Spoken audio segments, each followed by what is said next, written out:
Good day everyone, welcome to my quick Kafka review video. As you can see on screen here are the different timestamps. Obviously you are free to skip around, so let's get into it. Kafka is an absolutely amazing character. When you play her here in a simulated universe like in Craftopia, you can really see how her design and aesthetics really stand out. She just looks so gorgeous in these environments, and you can see it from the back, from the front, from the side. She's just so good. Obviously you can do a couple of normal attacks here with her. Jump in this universe, it's really awesome. Jump kicks, it's just like Kafka's got it all. You can roll, which is just, and you can double jump. There's just so much combat and skill expression, and that's what I love about this character. You can see here the posing, the stretching, looking there at Celestia in the background, and of course my favorite part, just being able to dash and run around here with Kafka. If you look very closely while we run, you can see some great assets there in the background showing as we traverse here with her. It's just so good. Obviously let me just quickly put the UI on so you guys can see what we're doing. We're going to quickly use our little glider here and go and finish up some tasks, but I just want to give you a bit of a perspective on how to use Kafka, how she's like in this world and how you can play with her. It's just, from my perspective, this is one of the coolest characters that Hoyo has released, and obviously since we can use her model file, we can have a ton of fun in our other favorite games. So look here, I'm just going to bash the cow.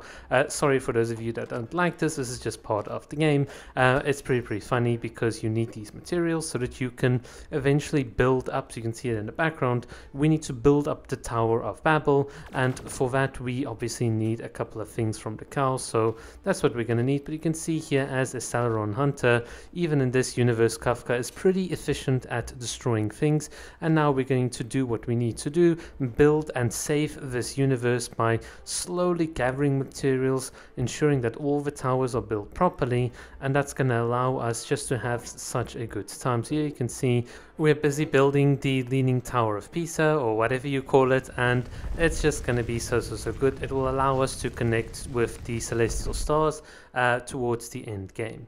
In any case, let's get to the talents, builds and skills. So this will just be a bit of a quick guide for Kafka. One of the things that you want to prioritize in your skill tree is to ensure that you get enough of your basic combat modifiers in place. In particular, one of the things that I would focus on is getting and ensuring that your dodge skills and your dodge rolls are appropriately covered, because that is going to form the backbone of your combat, and obviously everything else is just more or less supplementary. So as you can see here, that skill right there for obtaining and surviving a lethal strike is just going to be so good, because you don't always have the appropriate margins for error. By the way, I tried to get her gun, but apparently this is still lost, so I'll have a future update on that. Right, so from a combat perspective, Kafka is pretty cool, because you have a shield break against multiple enemies here. So as you'll see in the background, we're just going to quickly dodge what the enemies are going to do. There's an incoming projectile, so cool. And there we go. If you can do a perfect dodge, that'll immediately chain into a shield break, and that'll allow you to do massive damage. But if you're an idiot like me, the enemy is going to hit you. So let me try and demonstrate this against a couple of multiple enemies, as well as teach you how to deal with these multiple enemies. So right off the bat, what you want to do is pull them all in, and once they're in, you can only dodge one of them, and that will allow you to instantly chain the shield break on multiple of them. Look at that, pretty cool. And that's generally the playstyle here with Kafka.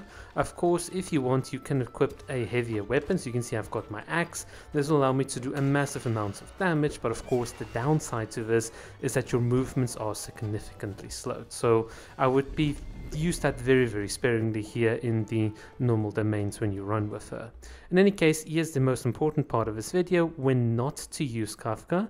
And I think the best situation not to use her is when you are completely under-leveled. She's generally a unit that scales with your levels, and that makes her so much more effective. You don't need to worry about stuff like building crits or worrying about crit hits on her. Just make sure you level up her properly, because if you don't, you'll see here in the background, this is what's going to happen. The enemy's going to shoot you, and you will just instantly die, and that will just be game over. But in any case, so that is it for the combat side.